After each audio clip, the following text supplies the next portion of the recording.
ঈদে মাল উঠেছি ভাই, ঈদে মাল উঠেছি রে ভাই, আওলাদ বারাত করি রে ভাই, শেষ কিচ্ছু নাই, সব শেষ।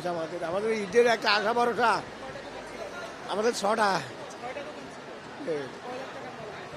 আমি উঠেছি হরাই 20 লাখ, আমার ছোট ভাই হেরে হরাই 2 কোটি টাকার মাল, আমার ছোট ভাই। এর আরো ভাই আছে, হেরো 50 লাখ টাকার মাল। সব ফলের দোকান, খেজুরের দোকান সব পুড়ে চাই। এই আগুন লাগার আধা ঘন্টা পরে ফোন আইছে, ফোন গেছে এনতে গেছে দোকানে, বাজ মার্কেট আগুন লাগছে।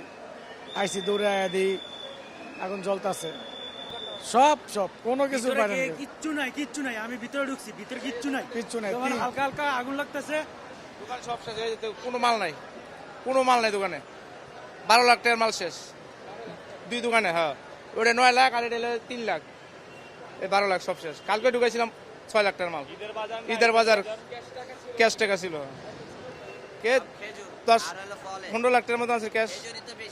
12 লাখ টাকার মাল আছে, 3 লাখ টাকা ক্যাশ আছিল। আর না, আমার ছোট ভাইয়ের দোকান ছিল, আমরা বাসা থেকে দৌড়ে আসছি, আইসা দেখি তো এখান দিয়া ছাড়কার করে জ্বলতেছে। পরে চিল্লা পাল্লায় মানুষ টানুষ বের হইছে। তারপরে যে মার্কেটের লোক আছে না, ফায়ার সার্ভিসের কল দিছে, আসছে। পরে আমরা হেল্প করলাম, পাইপ টাইপ ধরলাম। মানে ভিতরে তো একবারে সব শেষ, ছাড়কার হয়ে গেছে আর কি। মনে করেন আইসা দেখি মানে জ্বলতেছে আর জ্বলতেছে, কোনো কিছু। সবাই তো চিকটা বাকটা, মানে একবারে চিল্লা পাল্লা শুরু করছে। অন্ধকার তো কিছু দেখা যায় না, শুধু আগুন উঠতেছে, আগুন আগুন ছাড়া কোনো কথাই নাই। পরে চিল্লা পাল্লা মানুষজন জড়ো হয়েছে। পরে ফায়ার সার্ভিসকে ফোন দিছে, ফায়ার সার্ভিস আসলো। আইসা পরে আমরা সাথে টাঙ্গি টুঙ্গি, পানি টাঙ্গি টুঙ্গি দেখাই দিলাম, হেল্প করলাম ওদেরকে। ওনারা আইসা পানি টাঙ্গি টুঙ্গি লাগায় আস্তে ধীরে আগুন এখন নিয়ন্ত্রণে আছে আর কি।